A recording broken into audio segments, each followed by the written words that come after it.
So, warm welcome to the SVA Department of Design, Research, Writing, and Criticism. My name is Molly Heinz, and I'm the co-chair of the program with Alice Twimlow. And we are well into our spring lecture series. We have 2 more left, and next week we'll invite Ignacio Galan, who is one of the lead curators of the Oslo Triennial that's opening next September. And he'll talk to us about that and some of his other interesting projects, and then wrap up with Mark Wasuda from Columbia, who's going to talk to us about a very, very interesting exhibition that he curated called on the collective environmental communications. And I'll come back to our speaker for this evening in just a second. And here is where I plug the program shamelessly. So I know some of the people in our audience are already students, but for prospective students or friends of prospective students, a snapshot of the program here. It's currently a 1-year program, 2 semesters, effectively 9 months, and we have really very generous scholarship support from SVA's administration, which makes it a very affordable MA program. We do lots of work here in the department, of course, but we also get outside the walls with the department and do many site visits to studios and building sites and field trips. And we have many guest lecturers beyond our faculty coming in on a weekly basis. And the students are doing lots of writing, the biggest manifestation of which is their thesis, which they are in the midst of right now. So if you see a student, give them a little pat on the back for some encouragement. Our faculty is top-notch, many of whom are practicing journalists and come back to teach each semester, and you can find out more about them on our website. We also have some associates who come and lead workshops with us. Like, for example, just in the last 2 weeks, we've had Brooke Hodge, Deputy Director of the Cooper Hewitt, Jeff Manna, who is the founder of Building Blog, and Karen Stein, who is coming in tomorrow, advise our students on their applied theses, which is a kind of supplementary thesis project about how their research can exist in the world. And you can hear our faculty speak for themselves on our website, where we have a videotape of our open house, which took place in November as an annual event. Here is, you can see Carrie Jacobs holding forth on some of her favorite New York infrastructure. And here is a quick look at a little bit more nitty-gritty about what we do here, the types of assignments that the students have, and the types of skills that they're fine-tuning. I've highlighted thesis portfolio. The thesis is not just a written document, it is a written document in addition to a media document, which is, for many of the students, a podcast, which they've worked on with Leital Malad, who's a producer at WNYC, so students learn how to actually create a podcast. And then the applied thesis, which I mentioned, which is a proposal for how the thesis can go beyond this program and become something else, like a book or an exhibition, or who knows.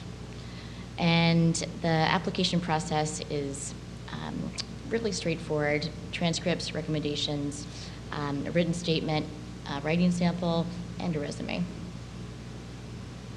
We're still taking applications for 2017, although the priority deadline has passed, but a couple of spots still left in that class.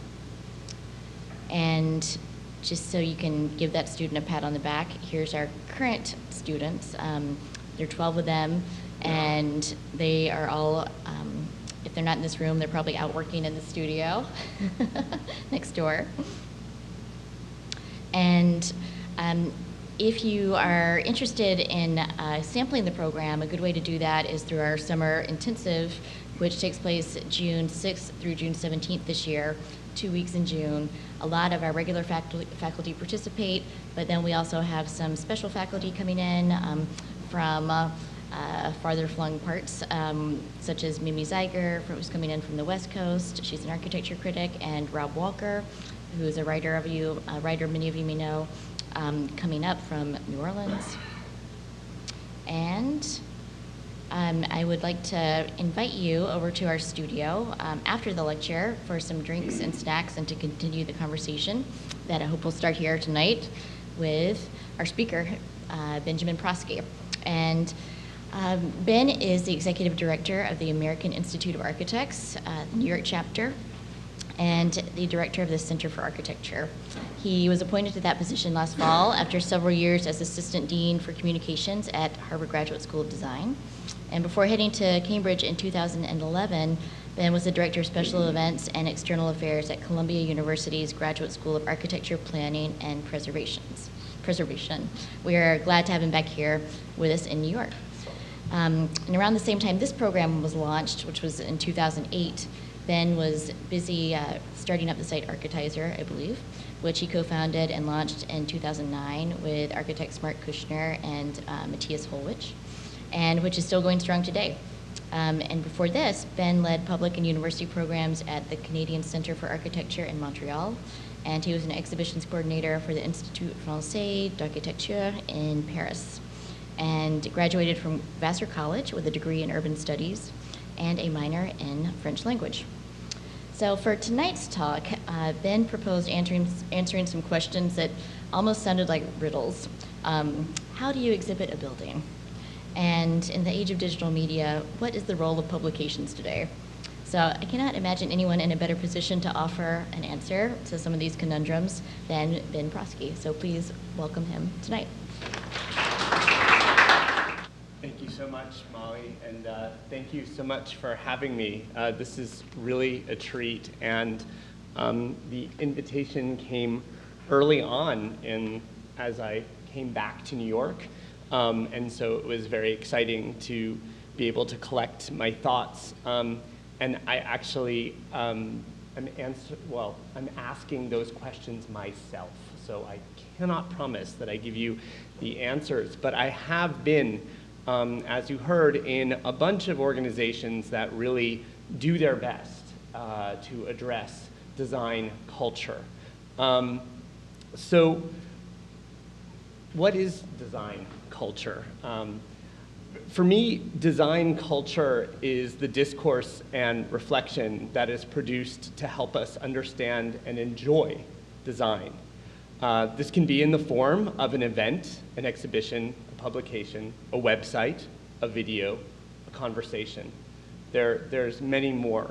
And they asked me when I interviewed actually for the AIA job, I kept referring to design culture, and they asked me what it was, and so I responded in that way. I don't believe that there is a definitive definition, but I believe that I have made a career in design culture. And so this came about from something that my professor in college told me, really emphatically, that you must reconcile your relationship with architecture. And you know, this is kind of difficult when you're 21 years old. I had just been to Sydney, Australia for my junior year.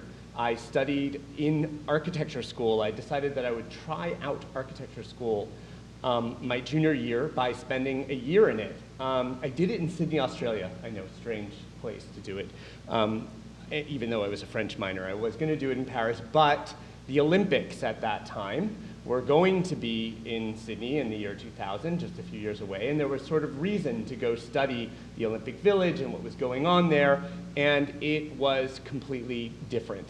You know, suffice to say, I don't know it was the best place for me to study architecture because I lived a lot closer to the beach than the university, but it did kind of propel me to understand that designing was not something I needed to do myself, but it was something that I had a deep appreciation for. And in doing my first year of architecture school and in struggling with my models and scale and everything, I started to have an understanding that I didn't want to do this. I would probably be more frustrated. So what, what was it? How do I reconcile my relationship with architecture? What is it that you do if you don't if you're not an architect, but you're interested in architecture? So just a question. How many of you have design degrees?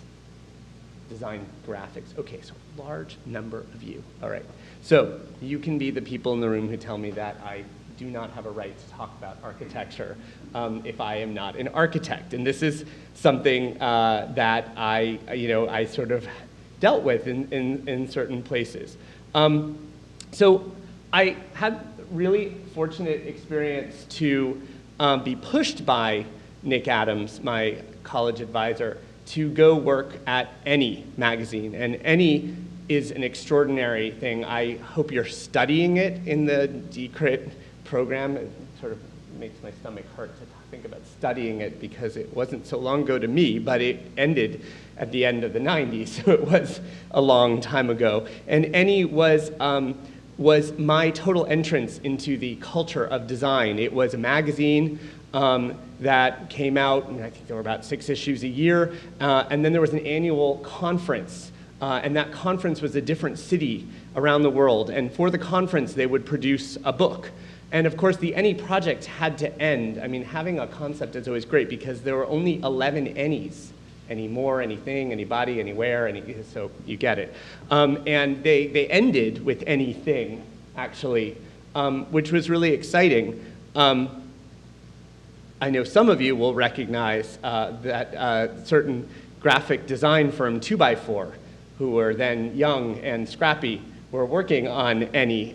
And that was a great sort of entrance into understanding that when you're interpreting design, graphic designers are kind of your best ally. And so from there, I went to Paris, and I had met Jean-Louis Cohen through an experience, or through the AIANY More conference, which I got to go to and use my French minor to the best of its ability. And this is like some grainy pictures of that era back in 1999 to 2002. It was a marvelous place, and in fact, it wasn't so different from the place that I have ended up now. It was a storefront in the 6th arrondissement in Paris, and it had a great window, as you can see, on the street that people could come up and look and see what was going on, and it had a kind of multi-layered space that had to host exhibitions but be converted into lecture space, and sometimes we just went out into the street and sat there when we didn't know what to do to put on our postcards and graphic design. We would sort of, do things like that. So we got creative, and it was fun, and it was a microcosm of what design culture was to me. It was about understanding. The lectures weren't called lectures, they were called conversations, and it was a salon, actually. It really was the revitalization of the salon idea, and this was something that Jean-Louis Cohen, who's someone who should be known to you as someone who writes about architecture, really, he was in charge then, and it was really something that he was masterminding and invited me as a young 23-year-old to coordinate exhibitions. And so I did in that space, and so it really taught me so much. I want to look at the lecture in terms of putting together several different experiences that make up design culture. One would be the event, so the kind of lecture and creating an events program, which is a way of curating design culture.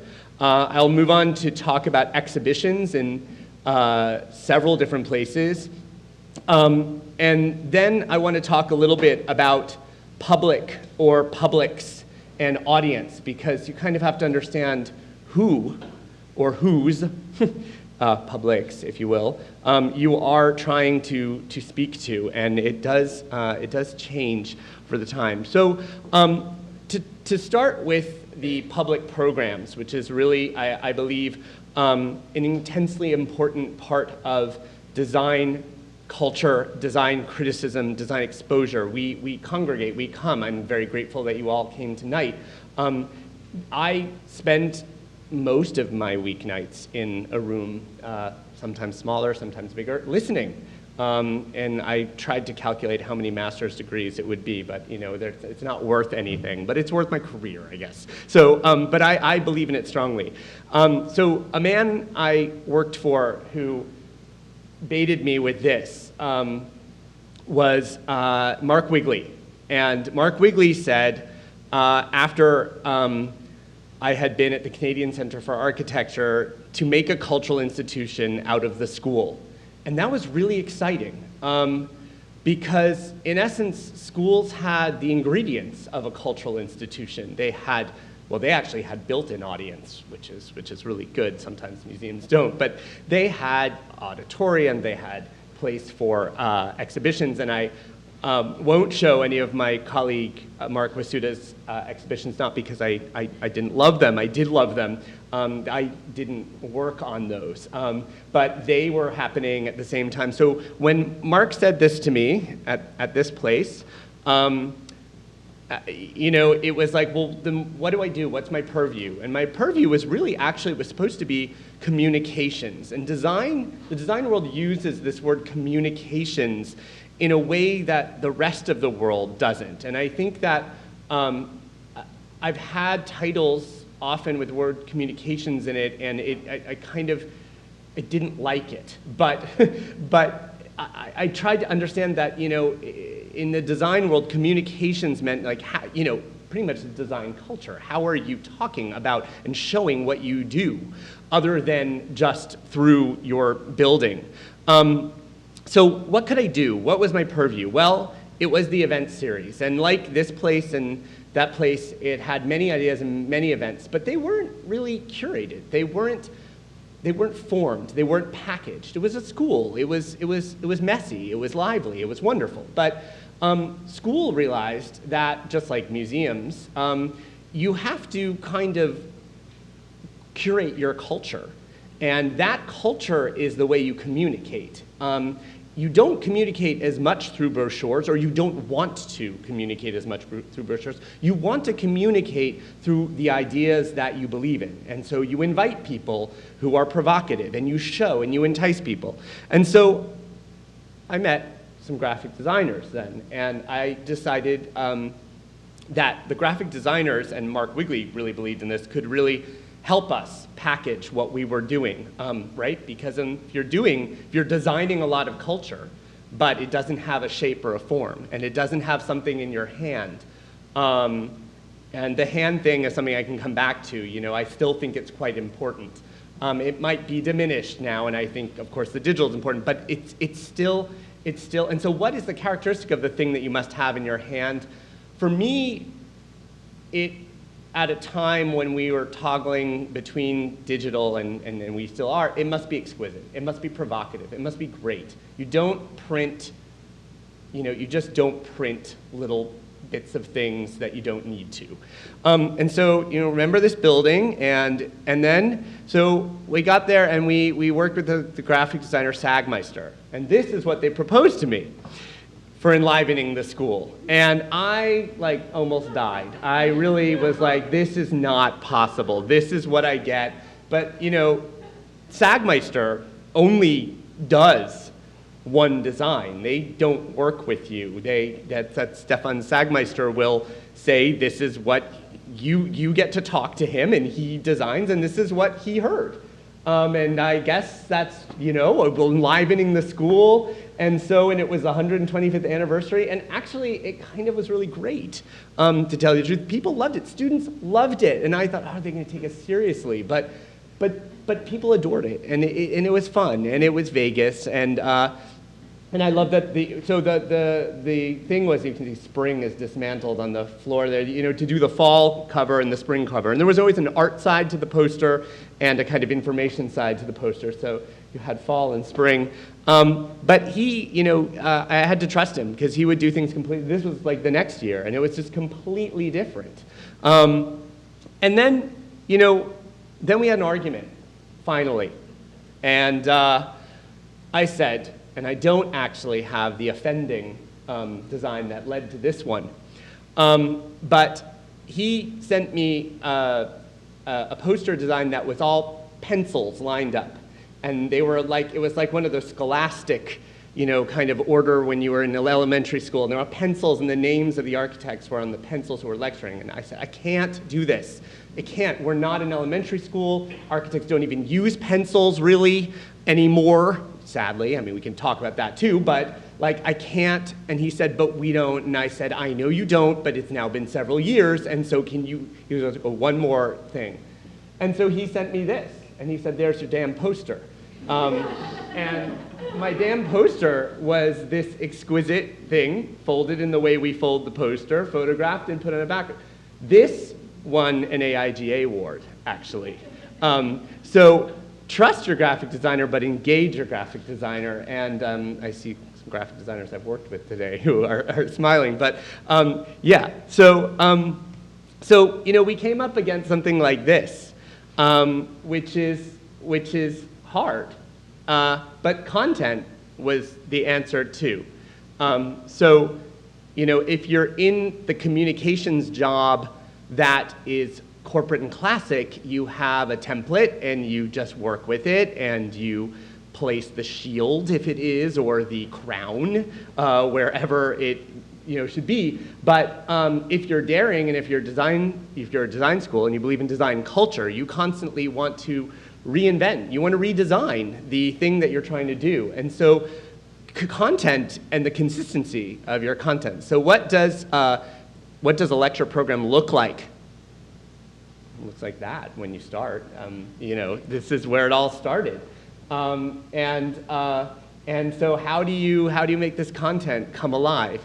And curating these lecture series, and it was curating. And this is part of designing culture, because in a school, and I'm sure, I don't know how this came about, there is a tension between what the faculty wants and what the students want, and then, and how do you put it together? Who gets into the series? And so I became that kind of middleman with the dean, but it was I saw it as a curatorial position, and that was really exciting. And so, and then people come, and I just, enjoy these pictures that are a little gratuitous, and really great people come and they get engaged, and sometimes great people sleep too when they come. And then sometimes people are really basked in the glow of it and they love it, and then sometimes you have to go back to your graphic designer and you just use the people because you don't know what else you can do to communicate about this. But I started to work with student graphic designers too, and that was really exciting. And one of them who I worked with has gone on, I kind of had this thing of converting architecture students into graphic designers, and a few of them actually have, did their architecture degrees, but then have primarily worked. So Forrest Jesse is someone I worked with, and he did so many of these for me when he was a student, and he ended up using them in his portfolio. And they were really fun because we would do them like little charrettes. It would be like, we'd have like 2 or 3 to do a week, and so Forrest would work, and then he'd come downstairs and show me, and we'd sort of like do it really quickly, and just, sometimes they were great and sometimes they weren't, and it didn't matter actually, because that's also part of design culture, the daring and the trying. And so designing this program, designing the experience, and designing the information, we tried to really look at it as a holistic thing. Later on, I went to this place, the Harvard Graduate School of Design, and it also actually embraced this idea of changing its identity through the high quality of design. Harvard did create the kind of ultimate position where it was, I was able to oversee exhibitions, publications, events, web content, the Harvard Design Magazine, and the general communications. And so we also did a wonderful lecture series. The color is much better on my screen than it is here. It's bright pink. But this time we actually did what I had wanted to do, which was not only work with SAGmeister, but actually invite a different graphic designer each year to do the poster. So it was sort of like a visiting graphic design position. That last one was Luke Bullman. This was from Young Swiss Guys. we sometimes had unknown designs, not very well-known designers. Irma Boom did these, which were really great. They were glow in the dark, and then we went back to actually got Forrest to come back and work on. This is where I'm slightly frozen. All right, I got through, and then things change, right? And so you have fun when things change, right? Someone tells you to put on the poster, and you just like, okay, so too bad. So like this is what happens, right? And you make a postcard out of the error. So again, many great people came, and they will continue to come. These are all at Harvard, and you have different experiences with people, and you create different experiences with these people, and you try to make them happy, even if they're known as being people who are not always happy when they come to places. And so that's part of the design of the experience. Do you prep them? Do you allow them to have time with students? Do you tell them how important it is if they take time with the students and make themselves accessible? And you also listen to the students. This was an incredible program that the students came to us and said, we want to do a conference called Black in Design, and there are not enough Black designers, and we want to do this, and we want to host it. And people came from all over the country, and it was a pleasure. And in that way, in terms of the design culture, we let the students, I stepped aside and said, how can I help you? You curate this experience. You should lead it. We will provide the facilities and help with the communications and budget, and it was great. And you invite others who are not traditionally designers. This was Pierre Hermé, the pastry chef, wanted to do a lecture called The Architecture of Taste. It was extraordinary. He sent his pastry chef from Paris, and we got students from the food science program, and I think we're at BU and other places to come and work, and they made 1,400 pastries for 400 people who had this experience. And Pierre Hermé gave a lecture where he talked about, he draws his pastries, and he makes notations about texture and color and consistency. And so, he guided the tasting. So again, he and others should be invited into the design culture realm to talk about how they design. And then we get to this. So how do you exhibit a building, and what is an architecture exhibition? I can't tell you how many times I get kind of asked this question when I say what I do. I don't think that anyone completely knows, and I think that there are many, many ways of doing it. And it really depends on what type of architecture exhibition you are going to do. I reviewed a lecture in coming here that Aaron Betsky did here about 4 years ago, and a young Matt Shaw, who was then a student in this program and now a senior editor at the Architect's newspaper, introduced Aaron. And Aaron was in his lecture, and he said, and to paraphrase him, he asserted that once a building is realized, most of the architecture is hard to perceive or even experience. So once it's built, it is only through exhibits and writing that manipulate us to focus on details or make comparisons.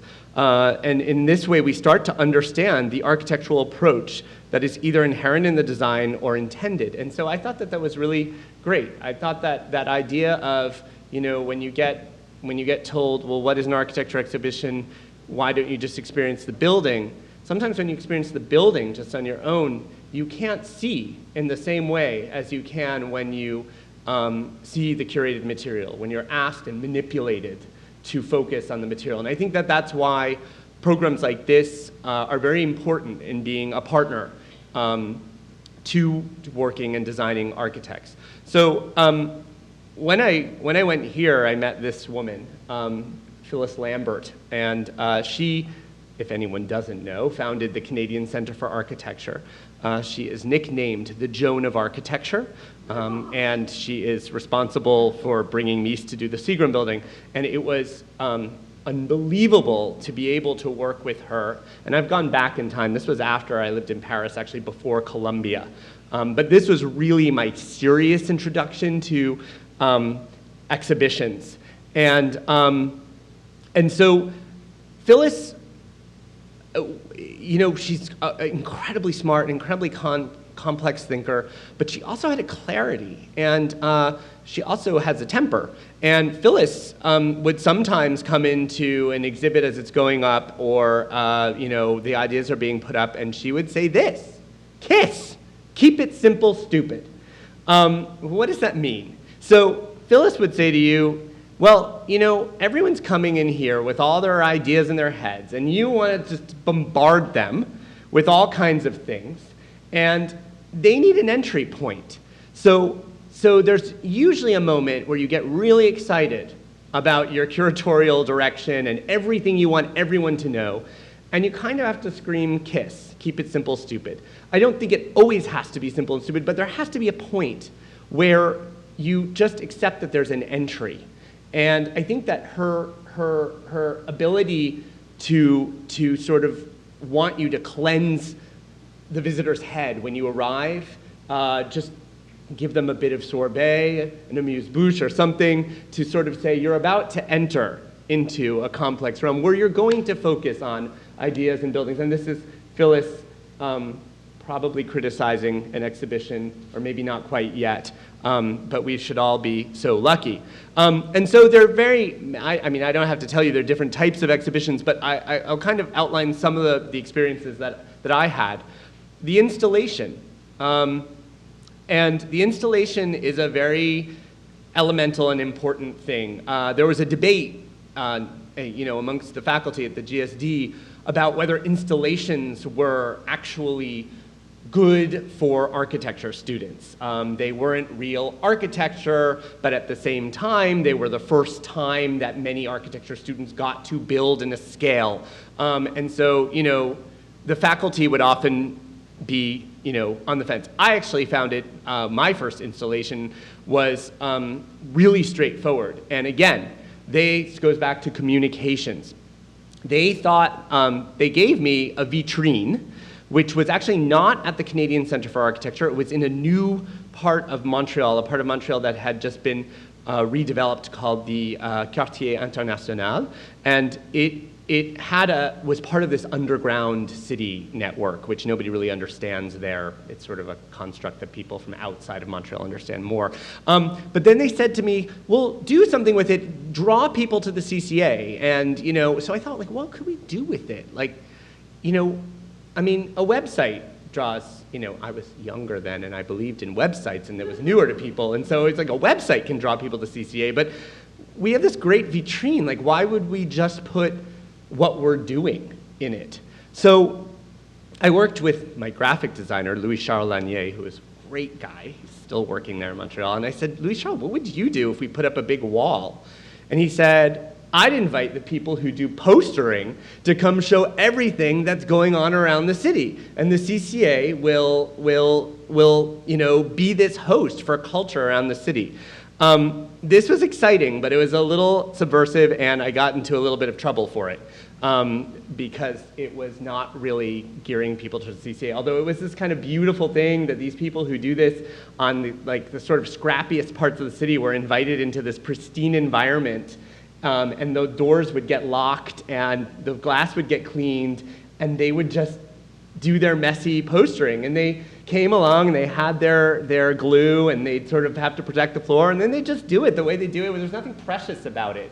And it was kind of a great thing.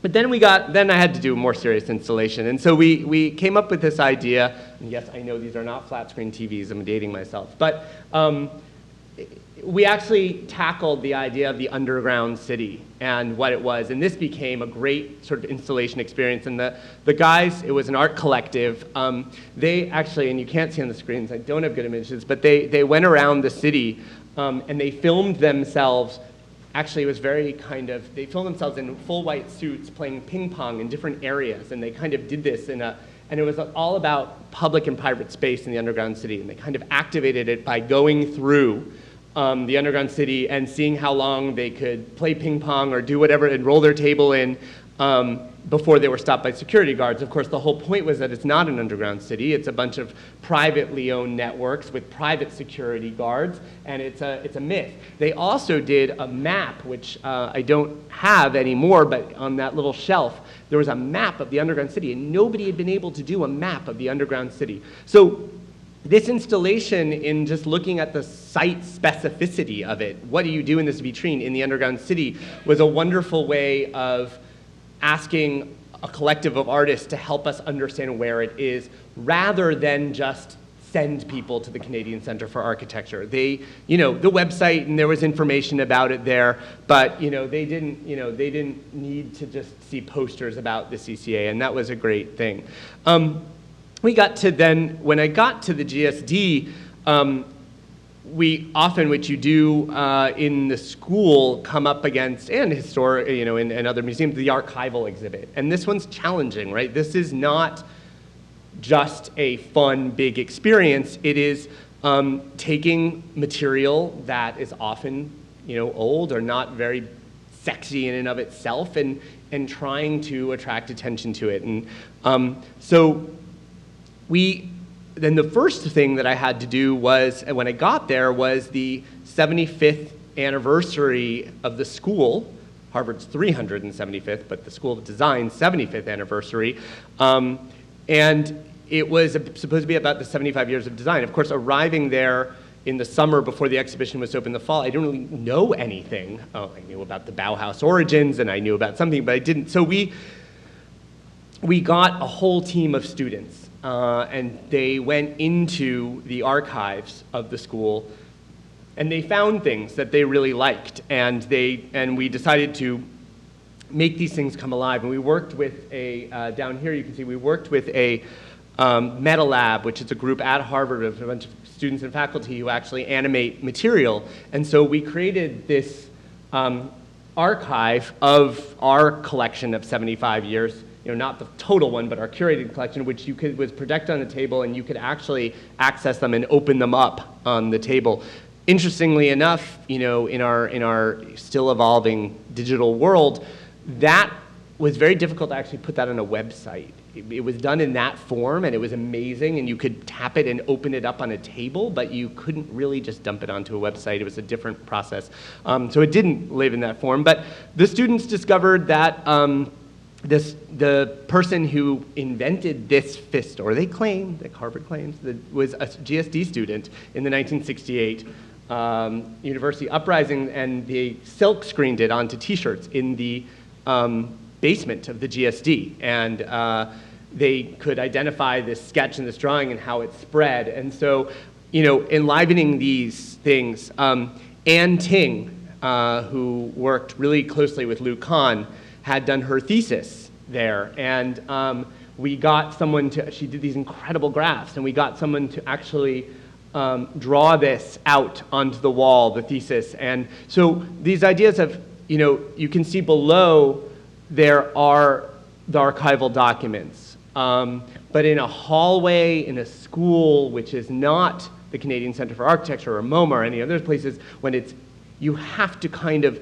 really take something out of it, blow it up, and draw people in. And I think it worked. And then other things that we did is the monograph exhibit.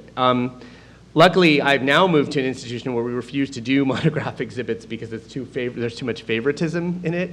Very relieved about this. So please don't propose a monograph exhibit to the American Institute of Architects. But at the GSD, we did do them. And so that got me back to our KISS, Keep It Simple, Stupid idea.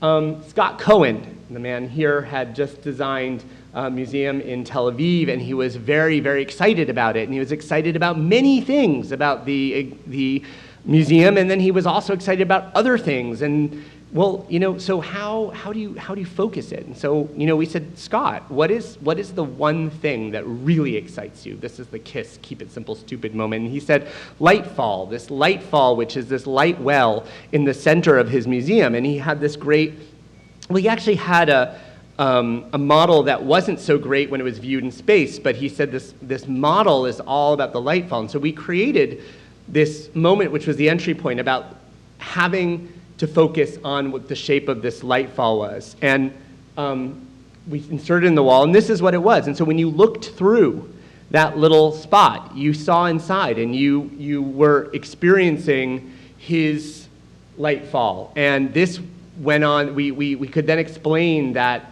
this element of light and shape really was what governed the museum. And then there are others. There are other people. The way that Christian Karras did his exhibition was to do the models all in the same wood, right? And we know this. Something we did often also at the school was the survey exhibit, and this is, of course, a collection of current work. This would be the collection of the students' current work, and we would invite junior faculty members to propose to curate this and propose the design. And this was by Eric Howler. Again, I said to him, what can you do with a minimum budget? Because it's always a creative question. We love to ask people, and it's a reality. So what can you do with light and a minimum materials? And let's look at this as a sort of, kind of sustainable thing. And so he chose the raw plywood, and he chose his triangles, and he really did a lot. He chose light. These are simply plywood pieces that he lit and put together in these kind of wonderful, wonderful exhibition tables. And it was really quite low budget. And then the survey work was, of course, this is all the different student work that comes out of that year that he chose. Another one by Rosetta Elkin chose to focus more at the student desk experience. She wanted to design these desks and sort of place the work where it gets created. Another type of survey exhibition we did was for the launch of the Harvard campaign, and this was sort of exhibition as communication par excellence, because it really was about the idea that a lot of people would be coming, donors would be coming, and what is the impressive work that could, and I took it very literally, pop off the wall. And we worked again with Eric Howler a few years after that exhibition to create this system that literally peeled the images off the wall. And so, this gets back to your audiences. Is this the most interesting and in-depth exhibition for this audience, for the Decrit audience? Maybe not. But in the circumstance where you have to bring in donors and alumni and kind of in a very short moment get them into the material, it was very effective. The scale was very effective, and the way it kind of peeled off the wall and enveloped you really excited people. And another one in the survey exhibit, and this could also be an archival, was a show on housing. Which we also did, which was really about the history of housing at the GSD with some outside examples. But again, we took a simple design system and we just carried it out throughout the exhibition, and also just really spent budget on the large photography. What are the elements that draw you in? So I'm going to move on to the design publication. So I understand here that many people here will be working on design publications, and what are they today? Are they relevant? Are they paper still? Are they online? In thinking of some of the publications that I worked on, especially at Harvard, we started saying, oh well, the best things we'll put in print, and then we'll do a kind of online thing. And then somebody brought up the idea, well, actually more people see online than in print. So don't do your B-list online. online is not a dumping ground. It is actually, if it's not worth printing, maybe don't put it online. And so, the role of monographs, magazines, websites. This we kind of derived out of the last exhibition that you saw, Living Anatomy, and it was the way of how do you do a pamphlet come publication that is small and guides you, and I think that this is back to the kind of scale thing. This is like the installation. This wasn't, my first one, I did this after doing many, but the kind of idea, can we make something that's collectible? And again, this goes back to the dignity of print. Print should be collectible if we're doing it now. It used to be something we threw away a lot, but we should print judiciously, and we should make it worthwhile. We should make people want to keep it. So this was a kind of beautiful dual thing that showed all the plans that were in the exhibition sort of as a poster, but inside it gave you more information. And so it gets to another question in design culture or designing culture, which is about a body of work. What is your body of work? And what is an institution's body of work? And does it matter? I thought it mattered. When I arrived at the GSD and one of my departments was publications, I would ask other people if they knew what publications came out of the GSD, and they didn't. And they knew some of the faculty, but they didn't know what the GSD produced. But the GSD was producing a lot of publications. And so how do you make these institutional, in the best sense of the word, institutional thinking? What does the school care about? How does it prioritize? And so one of the first things to do was actually a catalog, which is a sort of blurry picture of the first catalog we did, but it was really, it's just a little pamphlet, but it was really kind of a triumph to be able to pull these things together and start to see what they look like. And so you've got a place, and everyone's creative, and everyone's a designer, and everyone wants to do their own thing. And everyone wants the school's resources to do their own thing, but the school wants to be known for something. So I'm sure you're all familiar with the idea of studio publications. And studio publications were often these throwaway things. They happen at the end. Well, okay, they're not intended to be throwaway things. They happen at the end, they're quick, they're low budget, and they look like any and everything. And then people get excited and they want to associate them with the school, but the school often doesn't want to be associated with them because they were done by a bunch of really tired, overworked students at the last minute.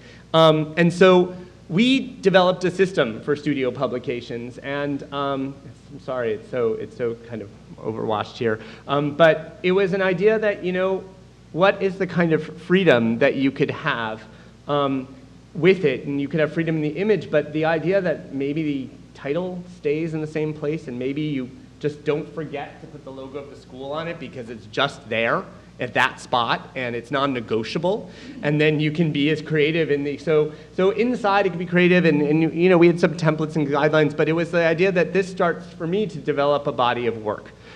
Same thing with the platform books. The one on the right is actually not a platform book, it's snuck in there. But these also, size, spine. The spine is like one of the most important things. Always remember your spine and what's on your spine. And if you're doing a series, don't launch a series and insist it's a series if it can't be a series, and announce on the spine that it's the first in the series, or, so it's like these kind of moments are incredibly important. I know there are many people in the room who could lecture me about this, but this is just sort of, people get excited and work starts to get done, and who is the one who polices? Well, it's kind of the communications guy. And so again, communications or curation. I kind of thought of it as curation. Well, I know what you want your thing to be different, but what does the bookshelf look like? That was my big thing. What would the bookshelf look like after a few years of GSD publications? Again, another example of books that were done. These were all done with Lars Mueller, but you can see there's a kind of placement of the title and a treatment, they're completely different books, but we were trying to develop a body of work. Finally, at the GSD, we came to the Harvard Design Magazine, and the Harvard Design Magazine had developed over many years and had a different life. It used to be a newsletter, and then it kind of took on this kind of architectural record tabloid type thing, and then it turned into a journal more. And I was asked the question, what do we do with Harvard Design Magazine? Do we kill it? Do we make it online? Do we stop printing it? It's hemorrhaging money. And I said, having been an intern of Cynthia Davidson's at AIANY magazine and having a love for print still, side note, one of my new staff members had to remind another new staff member that I'm a Generation Xer, not a millennial, because he said, he still likes it when you print the thing out and put it in front of him. Yeah, so I'm a Generation Xer. I am not fully digital. And so I still hold on to the print. And so then, but I said, if we're going to print the thing and it's losing money, it has to be exquisite. It must be exquisite. It must be collectible for as long as we're going to be able to, because eventually it won't be printed. And I also said, if we at Harvard stop printing this magazine and people like Cynthia are doing log and other people are struggling to get their things out there, we signal it's a big message. So we can afford to hold on for longer, and if we hold on, we better hold on forcefully. We better really make it look good. And so the consensus had become that the magazine was tired. And it had to also have a digital side. That was my one thing. It had no website. It had to have a digital side. And this actually was when the argument came in, oh, but we could put more content on the website that we don't put in the magazine, and then it was like the B-list content is searchable and people don't buy the magazine. So, you know, and I said actually the online thing should pit itself against the print. Like maybe the online one will get more powerful, more interesting one day, but let them kind of duke it out in the public forum. So we started to morph Harvard Design Magazine.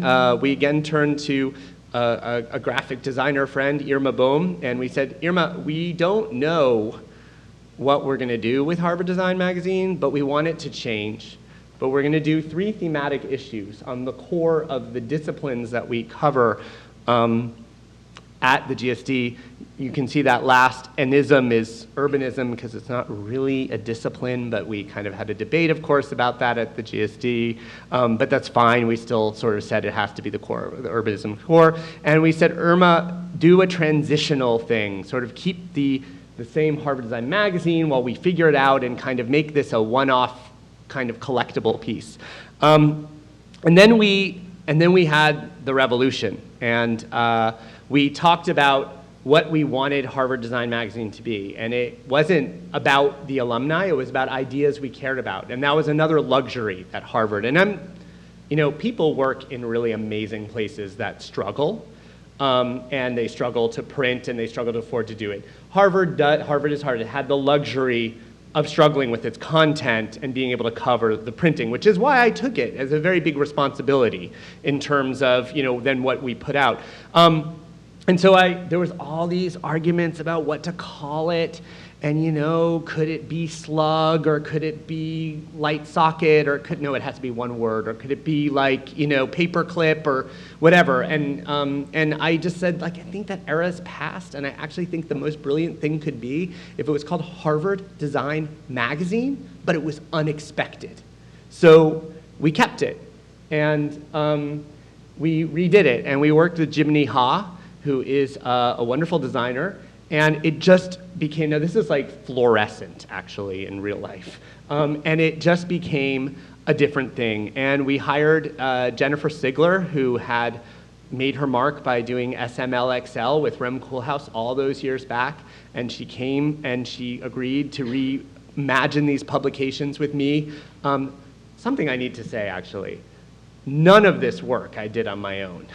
I know I've been saying I have worked with incredible teams, incredible mentors, actually. And so this is all a we project. But part of designing culture does take the one person who is fighting for it and administrating the creativity. And oftentimes I found that my job was to be the advocate or the lawyer. I was Jennifer's lawyer. Jennifer wanted to push this thing into the outer hemispheres, and so did I, but I also had to be the person who could sell it inside, and that is a lot of what I hope you're learning in Decrit, or maybe you experience, maybe you can't learn it, you just have to get it there, but you have to understand. I think that curating and the future of curating is about being a hybrid curator administrator. There isn't just the creative, and then there isn't just the admin person. So anyway, I digress, but we really got into it, and some of the things aren't showing up in the PowerPoint. Actually, there were others on the other side, but this one was a heat transfer kind of thing. You could well was about health and wellness in design. Another one that they did was wet matter, which is about, of course, about oceans and water. And the last one is family planning, which is, of course, about families and design. But they always have these sort of provocative things, and they're still going. Jennifer Ziegler would be a great person to have speak here. Plug. So finally, when you're doing all this, you're thinking about public or publics. Who are you speaking to? Who is your common denominator audience member? And this is actually kind of a good exercise. I think that if you're privileged and you can really design your culture experience for a specific group of people, you can control who's coming to see it, that's great. Mostly, in fact, in our age, when you do anything, it's out there in the public. And so how do people understand it? And so I don't really know if what I put designing your audience, I think in looking at it now, it's really most understanding your audience, or designing for your audience would really be what I mean. But who are the publics? And in the school, we finally actually boiled it down to the prospective student was our common denominator person. The prospective student had questions from the outside, but wanted to know about the inside and wanted to be a part of the place. And so there were many, many things you could check off for that person's experience when we were doing a website design. To kind of sum up my last project that I talked about, and I'm very briefly going to touch on this because it has to do with understanding publics, is Architizer. And Architizer is, of course, all about the public, and it's all about an architectural public, but also maybe about a public that enjoys architecture.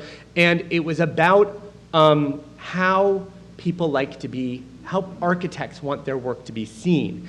And in 2008, when the economy was in shambles, and I knew a lot of young architects who were trying to start firms, they had a lot of time to think about communications because they weren't getting any work. And so they really wanted to think about how they could be seen and how their work could be seen. And so we wanted to create a buzz about architecture. And this was like one of the early things that came out before the site came out. And it was about, so Mark Kushner and Matthias Hallwich were saying, and they were architects, or they are architects, and they were saying, none of these online resources actually do what we want them to. We can't get work off of LinkedIn, and there are these little thumbnail images. We can't use Facebook because it's about your own network, and I don't know, Instagram wasn't as big then. But it was the idea that they just want to be shown, and he said, and unlike you all in the D group program, they're not good writers. A lot of them really are not good writers, but they're great designers. So they want to be known for their work. And though the site has changed tremendously in the past years, and I am no longer in my day job, I'm a founder, but I don't have a day-to-day. The one thing that did, and it really was the first social and professional networking site, was the one thing it did is it favored the image. And the whole point was that architects want you to know them, well, most architects want you to know them by their image. So if you can get drawn in by the image, it will bring you to the project and you can find out more. And so it was always put a big, and nobody on a site gave that much space to an image for architects. And you can see this theme in my past work with the kind of exhibitions when we're talking about the archival exhibitions and we were talking about the campaign launch exhibitions. it's about the architecture exhibition, the architecture experience is about feeling it, about being in it, or as much as you can. And so you have to give people an entry point where they feel the architecture. And so then, when you clicked on, for example, that project at the top, you get to the writing, finally, right? So I'm not, I know everyone here would right? They want to be known for their writing first and foremost if they're not designing. But I think that the architects, we have to understand what that public wants. Just getting to the AIA, I'm missing a few things are out here, but I'm brand new at the AIA. I'm not going to tell you what I'm going to do. There's a lot to do. This is one of the first things that needs to be done. And if any of you have seen, I have just created a Director of Digital Strategy position. If you know anyone, we're accepting applications because digital strategy is unbelievably important. And actually, maybe luckily for me as a new director, the website is 10 years old and everyone there was so just disgusted with it and sad and just overwhelmed about that they didn't do anything, which was great because all through my interview process, I talked about how we could do something with the website. But then when I got there, I realized, the staff are all working on things, and they needed someone who's like the design culture person, the person who's going to curate this website and this experience, and the person who's going to be that hybrid, who's going to have a strategy and sort of think, well, what do we want it to do and what do we want it to look like, but how is it going to work? And how is it going to work with all these different staff members who have different things and the different audiences. And so this is one of the big changes you will hopefully see towards the end of the year, because we really are nothing if we don't do this. And we're back to this again, the magazine. What are we going to do with Oculus? I don't know if any of you know Oculus, but I love very dearly, and I've known them for years, some of the people who work on Oculus, but Oculus is not something that I think is fit for printing right now. I will say that. I just actually had a meeting yesterday where I talked to the team and I said, I'm not killing Oculus, but I need Oculus to be something you want. And so we will look at this, but Oculus is also, it's been too insular. It's not part of a digital and print ecosystem, if you will, for the place, and that's why we need strategy. And so Oculus may end up being online, but Oculus is about slow news now. It's a quarterly magazine. And when you look at sort of how you're dealing with curating your culture, you're looking at different paces. You're looking at fast news or fast information, so the tweets and the posts and your website, and then you're looking at Medium, and maybe Medium is the quarterly magazine or the newsletter. We have to do a newsletter that comes out, a digital newsletter. They called it e-Oculus. It's about to change its name. E-Oculus has nothing to do with Oculus currently, just that it was a publication and it was that was exciting when it happened, but it doesn't need to be E anymore. It just is. And so we're dealing with that. And one thing that Molly told me that was really exciting to hear is that Brooke Hodge is coming back to talk to you about proposing, about how to deal with proposing exhibitions. And that is, having now been in 3 jobs where I've dealt with exhibition proposals. In fact, the horrifying thing, I'm going to pull the wool back at the Canadian Centre for Architecture. Phyllis Lambert would receive tons of them. And when I got there, there was a pile this big. And I was told that I had to go through the exhibition proposals and put anything aside that might be worth. I know you've like a 20-something person doing this. Anything aside that might be worth it. And they ran the gamut. And then when I got to the GSD, they were also all over the place. And actually, I mean, I would love to see what you come up with. I was saying to Molly that at the GSD, we developed our own, and we actually asked people not to make their own proposals, but we said, we don't want you to do too much work. We need to understand what is the essence of the exhibition that you are proposing. Can you write it down in 5 to 8 lines that a room of people, either it's room of chairs of faculty or board members at the AIA, on which now we are very fortunate to have Barry Bergdahl, who chairs our exhibitions committee. But there are a lot of them, and so we need to be able to read them, and then we need to be able to understand what you want. Are you bringing anything to the table? I mean, you can ask for everything, but can you come forth and say, what resources are you bringing, and then what do you need? Do you understand what you need? Can you do a budget? Can you propose? Because there are lots, and there are lots of great ideas, and the people who are looking at them need to sort of have a clue. And then we get back into it, and we come back to you, and we ask, great, we like this idea, we want more. We want to take it to the next level.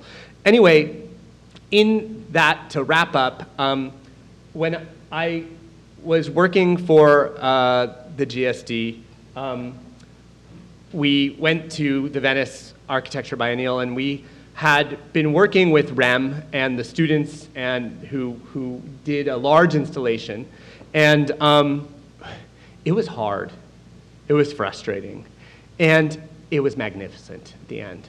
But what's at the root of all this work is collaboration. And it's collaborating with groups of people, whether it's the people that propose the things to you, whether it's the people who are in charge, whether it's your own team. And so we kind of did this fun video, which I've never showed because it wasn't really a video for anybody else. And there was this wonderful, wonderful videographer named Hans Wessels who lives in Holland who came to help us do a different video about the very curated GSD experience. And we just had a little extra time, and he said, let's run around the Biennale and you just ask well-known people in architecture, what is collaboration, and see what they said. And so you'll have to excuse the Avicii music because Hans kind of liked that, and I felt that it was a little bit too poppy, but I kind of think it's fun in the end. So it's a short video. What is collaboration? Harvard GSD asks architects and visitors at the 2014 Venice Architecture Biennale to define collaboration and share their thoughts on what it means to collaborate on creative work. What do you think collaboration is? Working with others. Nobody can do anything without the others. Collaboration is what makes the world go around. Generating ideas that you would not necessarily generate by yourself. It's the essence of art making, Collaboration between architects is something very difficult, I believe. Collaboration today is the new form of intelligence. The collaboration is interesting. There's a distinction to be drawn between collaboration and interdisciplinarity, right? I think collaboration is about getting through challenges and finding a common ground. The collaboration is a productive mode of work in which you have partners and many different artists and architects and planners and economists and business people share the same goals and missions. And when you have the pleasure to collaborate with different people on different countries, I think it's a very good thing to obtain a better architecture. Listening, communicating, understanding. My goodness. Well, collaboration is a creative misunderstanding. Collaboration. Collaboration is an intellectual exchange. The social exchange of a collaboration can be phenomenal, but it can also be frustrating and vexing. Collaboration is the essence of assembling intelligence, and collaboration is the only way in which you can produce content. I think collaboration is one of the most important ways in which design can really develop.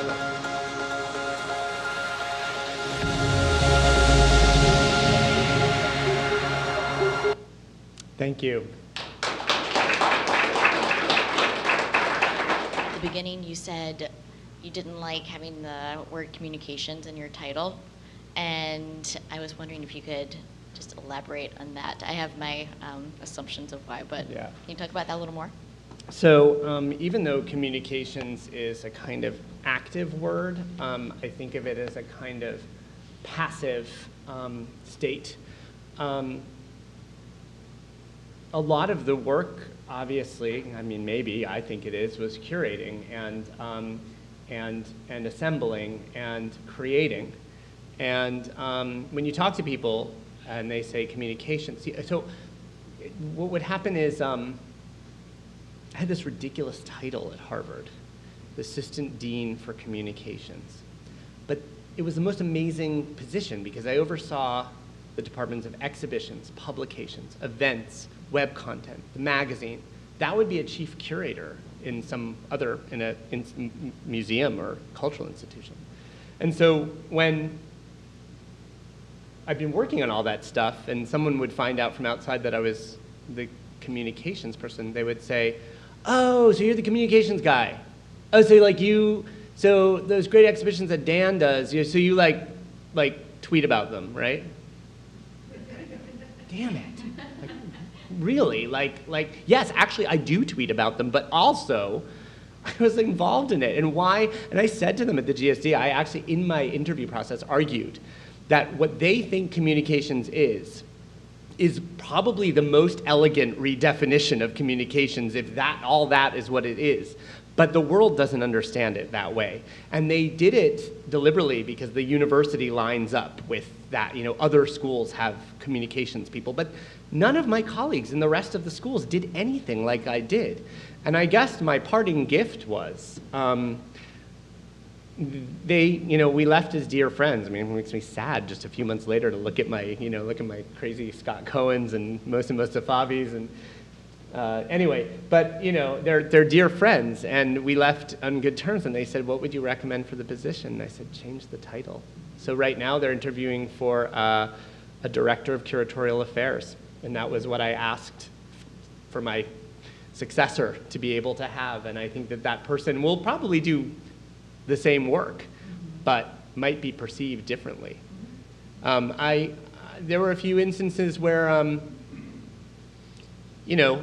went, I can say it now, I went for, a position at the Guggenheim, and Nancy Spector said to me, well, how can someone who's done communications think that they could ever have serious work in exhibitions? And I said, but can I show you the work I've done? And she said, but you've been the communications person. So, do you think that also implies communications implies an uncritical stance? To me, it's taking what somebody else has done and just cheerleading. I think people think of it that way. I actually don't think of it that way. I think it's about understanding. I think it's about packaging. I do think it's about creating. I don't think that in this field of design culture, you can just be a generic communications person and be able to write about or understand this. Again, don't have to be the architect. I'm not an architect, but I have devoted my life to interpreting architecture. So interpretation is better for me than communications for a word, right? So just if you could take that thought further, because I think what you just touched on is so interesting to me is that architects of all the people in the world and all the professions in the world are most in dire need of translators, communicators, people who can help them talk to a larger public. And they're often very reluctant to do that, to want to do that. And it'd be interesting, through all of these different posts that you've had, to hear you speak about how much can you move them towards being truly able to touch a larger audience, and when you find resistance, how and why do you deal with that? Right. Thank you, Chi. I have to say that, Chi is one of these people who can do communications in the most elegant and beautiful ways, and Chi is a talented writer, and someone I've looked up to, so it's a great honor to have this question. I think that, so again, as I touched on with the Architizer, just to step back, we touched on that, like architects aren't really so good at it. I mean, Mark and Matthias, as the architects, they're saying, we're not good at it. What can we do? So we tried to, do that with the images. So you can't always with the images. I have to say, another lecture that I'll like to give eventually is about advocacy, because I am thrusted into the world of advocacy right now. I have, in my second week at the AIA, testified at City Hall. I have written a letter now to the Port Authority telling them that the competition they have just launched is, completely deplorable from a design perspective and exploitative. So this is something, to get back to your question, architects need to talk to each other because they love to talk to each other and they need to talk to each other, but they also need to be able to speak to others. And so where I am now is in the institution that I'm at now, this multi-layered, confusing thing, which I was happy, and that's new again. It is now divided into two places where it has the AIA, which can allow the architects to talk to the architects and do their thing and deal with their own issues, but then the Center for Architecture, which mandate is to be the mouthpiece. It's to be the public extension. And I think in my position when I'm looking at advocacy now, I want to help architects understand that they shouldn't only advocate for their rights, they should advocate that design benefits everyone. People have been afraid of design. They've been slapped down by people like Phyllis, who changed, but who used to say, oh, you don't have an opinion, you're not an architect. Well, we all experience architecture. We're all manipulated by architecture. We can feel joy or sadness or frustration by the spaces we are in. And so we are absolutely entitled to an opinion, but how do you help people enter that? And I think that for where I am, one of the exciting things for me is the K through 12 programs, because starting young and starting with kids and helping them understand that this is part of their world and they can point things out and they don't need to know everything about it, but they have a right to talk about it. So getting architects to talk to non-architects, I think that we just have to use the tools that draw people into architecture. And I think that part of my problem, again, with Oculus also had to do with its just sort of insular thing. Maybe its common denominator is that's for the members of the AIA, but shouldn't others be interested in it?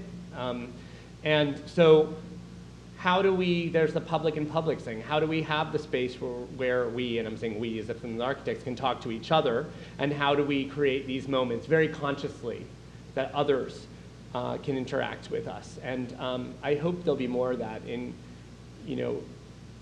a way, New York has woken up more than many other places. I think it's an exciting time to be here, because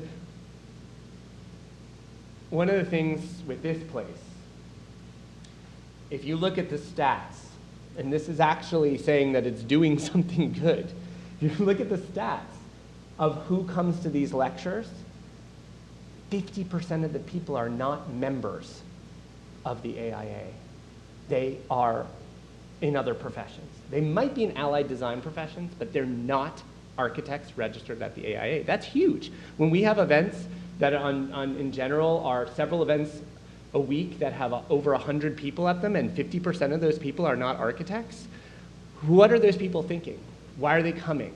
That's what we want to get towards. And we actually don't even have a membership program for them yet.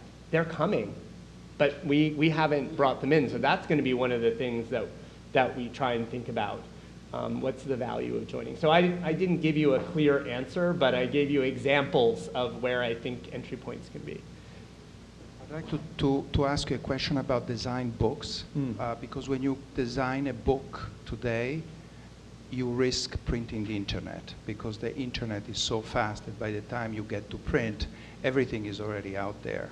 So you said that in order to justify the book, you have to make it a collectible. Mm-hmm. So how do you make it a collectible? Well, I think there are several ways. Material. The material, how does a book feel? A book has to feel really great, and it has to be printed on quality material. In the Harvard Design Magazine, there is a tactile element to that cover. You want to touch it. You cannot get a heat sensor thing. There was a Braille one or it's actually Morse code, but it sort of feels like Braille. It's sort of, that's something you cannot get on the screen. And the quality of the paper. I actually think that They are. They're objects, and they're maybe objects of desire now, these books, or they need to be, and that's kind of unfair sometimes because not all material can be sexy. So, you know, sometimes jazzing something up that shouldn't be flashy is kind of, it's a mistake. But I think that, yeah, you're looking at quality of printing. I don't think that you need to print so many just to get so many out there if it's not going to be printed well. Your printer is very important. Your designer is incredibly important. There's some designs, many designs in fact, that just don't show up well on the screen. I think probably a lot of the ones that we're showing in the books don't translate well on the screen. And so you lend to that. But I actually feel that content-wise, when I was at the GSD, we decided to be really, really generous with the content. And even though we were printing these things and selling them, and it wasn't that the content was going to be, you know, that you couldn't read it. We put most of it up online because you're not going to win the fight. Someone's going to scan it and put it online. Just share it. Share the knowledge. But if you appreciate the knowledge, make it something that you want. And I think that also goes back to brick and mortar experience, the museum experience, coming to a place. Why do we come to a place? You all can watch this if you want to at home. And people still come to a place because they need to congregate. And they want to take, you know, part of the struggle, when I was at the Canadian Centre for Architecture, they were trying to figure out how are they going to take care of this place. No one wanted to give money to a place that a very wealthy woman founded. And the argument was, it's going to go away if there aren't people who value it, don't start giving it to it, because even wealth runs out. And so, like the book, if you really value the content, you should buy the book because you love it and you want it around. You should also support the institution, he says, who has to fundraise. You should also support the institution because they can't just support themselves, and you have some sort of value in having this experience that isn't just on your computer screen.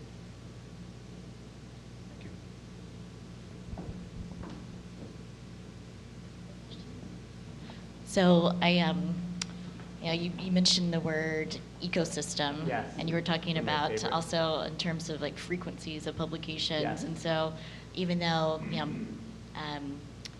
curatorial affairs may be an apt description, I mean you're also kind of a conductor, and conductor-in-chief. But I was wondering if you could talk about the idea of curating outside of an exhibition a little bit more, and specifically you're talking about how carefully you thought through the speaker series at GSAP, for example, and can you just speak a little bit more about how you would put one of those together, one season together? Sure.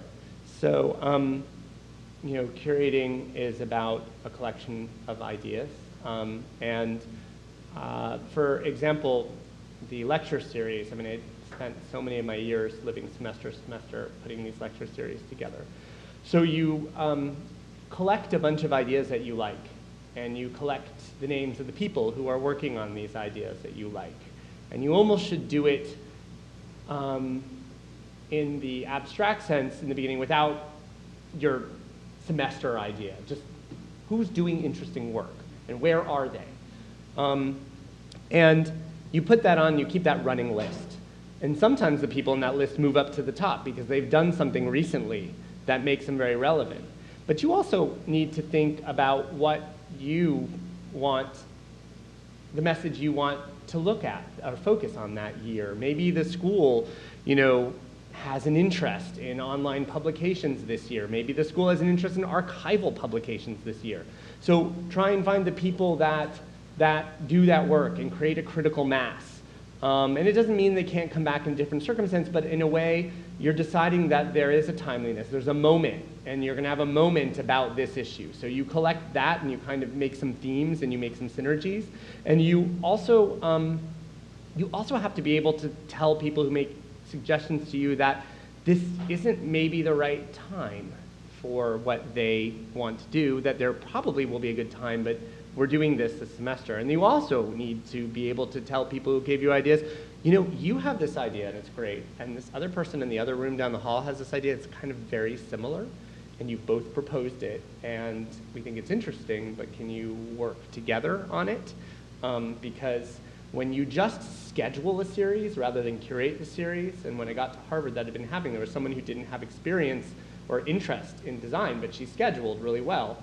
But she scheduled things that were almost like identical, and it was kind of embarrassing because a school like that, or any school, like should not have, 2 weeks apart, the same sort of speakers, and so that's something you do. And then you do a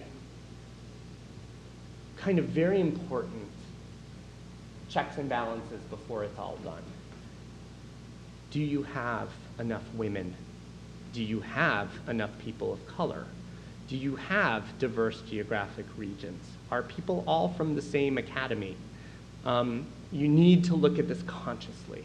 I cannot tell you how many times we would come up with something, and it was horrifying to find out that 3/4 of the way through, there were 2 women in a series of 50 people.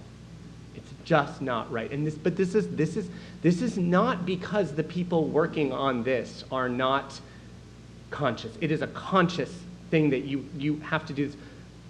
Recognizing work and going deeper and saying, if there is an issue that we like and there's an obvious name that we put on the list, maybe we look in and see who else could be working on that, and who else might come. And so, yeah, that is a very, the equity side for me and the diversity side is incredibly important in curating these experiences. I'm a white man who got this job that I just got, and I also, that's like printing. I take that very seriously because it's representing a profession where women graduate 50% of these classes and they disappear.